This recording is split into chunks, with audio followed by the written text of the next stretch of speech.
L'espérance à venir. La mort et la vie éternelle. Une étude sous la direction de Alberto Tim est présentée dans L'aventure dans la parole avec Henrietta et Ronnie. avec la contribution musicale de Robert G. Une opportunité encore de vous souhaiter la bienvenue en vous accueillant sur votre chaîne pour une nouvelle semaine. Tous les contenus qui vous sont proposés nous font du bien, et vous aussi. Alors nous vous invitons à participer avec nous en cliquant sur le pouce pour marquer votre appréciation. En vous abonnant, en cliquant sur la cloche pour recevoir la notification chaque jour. En laissant des commentaires sur ce que vous avez compris. Et en partageant le lien au maximum avec vos parents, vos amis, vos collègues et connaissances. Nous avons commencé le nouveau thème de ce trimestre avec la série numéro 1, Rébellion dans un univers parfait. La série numéro 2, La mort dans un monde pécheur. La série numéro 3, Comprendre la nature humaine. La série numéro 4, L'espérance de l'Ancien Testament. La série numéro 5, Les résurrections avant la croix. La série numéro 6, Il est mort pour nous. La série numéro 7, La victoire de Christ sur la mort. La série 8, L'espérance du Nouveau Testament. La série numéro 9, Passage contradictoire. La série numéro 10, Le feu de l'enfer. La série 11, Les séductions de la fin des temps. Et aujourd'hui commence la série 12 du 10 décembre au 16 décembre 2022 qui a pour thème La vision biblique du monde. Et les lectures de cette semaine concernent les chapitres suivants. Luc chapitre 2, le verset 52. Matthieu chapitre 4, le verset 23. 1 Corinthiens chapitre 6, le verset 19 et 20. Psaume 24, les versets 3 et 4. Actes chapitre 8, verset 4 à 24. Et 1 Jean chapitre 3, les versets 1 à 3. Le texte à mémoriser de cette semaine que nous vous invitons à dire avec nous se trouve dans 1 Thessaloniciens chapitre 5, les versets 2 et 3. Que le Dieu de paix vous sanctifie lui-même tout entier, et que tout votre être, l'esprit, l'âme et le corps soient conservés irrépréhensibles lors de l'avènement de notre Seigneur Jésus-Christ. Nous vous invitons à le répéter avec nous dans 1 Thessaloniciens chapitre 5, les versets 2 et 3. Que le Dieu de paix vous sanctifie lui-même tout entier, et que tout votre être, l'esprit, l'âme et le corps soient conservés irrépréhensibles lors de l'avènement de notre Seigneur Jésus-Christ. La vision biblique du monde, de la nature humaine, est une unité de tous les aspects de notre existence, à savoir physique, Mental et intellectuel, émotionnelle, volitif, spirituelle et sociale. des aspects qui n'existent pas séparément ou indépendamment les uns des autres. Tout est mis ensemble par notre Dieu créateur dans une unité merveilleuse et non séparée. Et tout doit être sanctifié par Dieu, comme nous le dit 1 Thessaloniciens 5, le verset 23.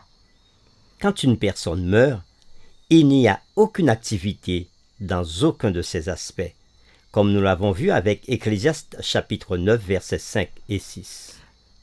Notre être est une unité, et Dieu désire changer notre être.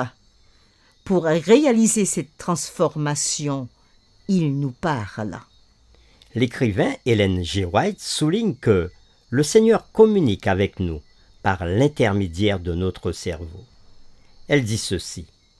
Le cerveau et les nerfs, qui communiquent avec l'organisme tout entier, sont le seul moyen par lequel le ciel peut entrer en relation avec l'homme et agir sur sa vie intime.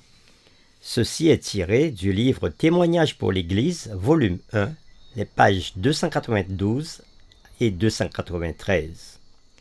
Il est très crucial d'avoir l'Esprit de Christ pour comprendre sa parole.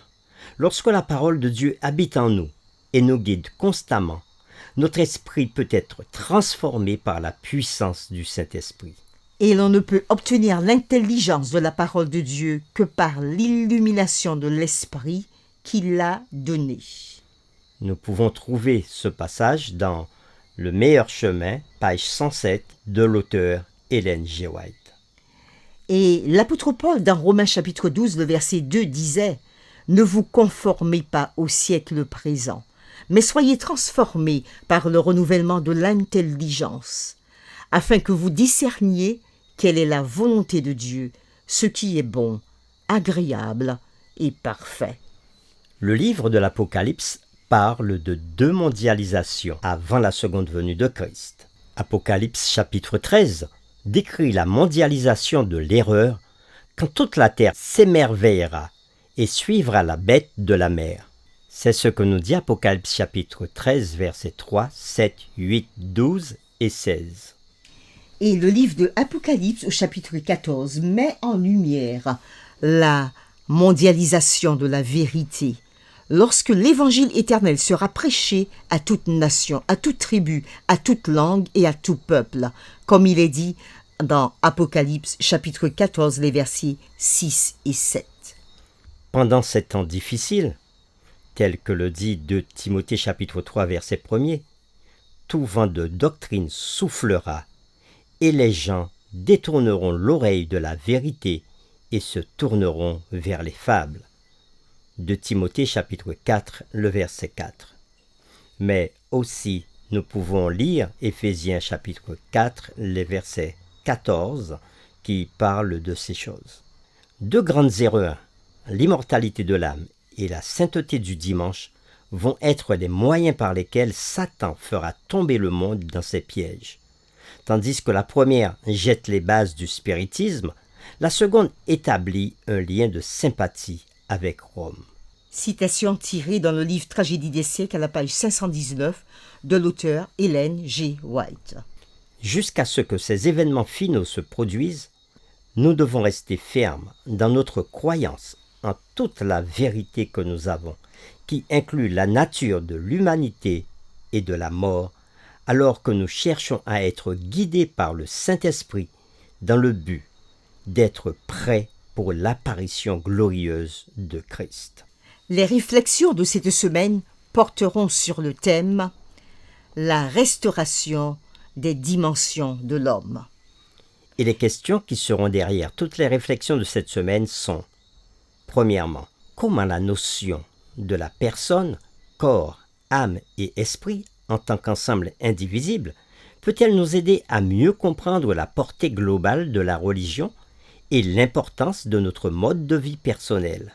Deuxièmement, à quel moment notre esprit peut-il être transformé par la puissance du Saint-Esprit? Et troisièmement, pourrons-nous rester fermes dans la parole de Dieu, guidés par le Saint-Esprit, devant tous les événements qui se produiront jusqu'au retour de Jésus?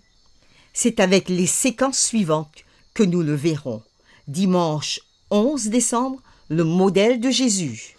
Lundi 12 décembre, le corps comme temple. Mardi 13 décembre, l'Esprit de Christ. Mercredi 14 décembre, la conduite de l'Esprit. Jeudi 15 décembre, prêt pour son apparition. Et le vendredi 16 décembre, comme d'habitude, nous ferons un résumé de la semaine et nous poursuivrons avec des réflexions avancées. Pour terminer, nous vous invitons à prier avec nous. Qu'il est bon de lire ta parole, Seigneur. Qu'il est agréable de pouvoir trouver des vérités au sein de ta parole, qui est la lumière sur notre sentier et qui brille à travers les ténèbres de ce monde, ténèbres de tradition qui parfois troublent les humains et les empêchent de comprendre toute la portée du spiritisme et son impact sur la vie des hommes à la fin des temps. Pendant une semaine, Seigneur, tu auras à nous parler de ces choses.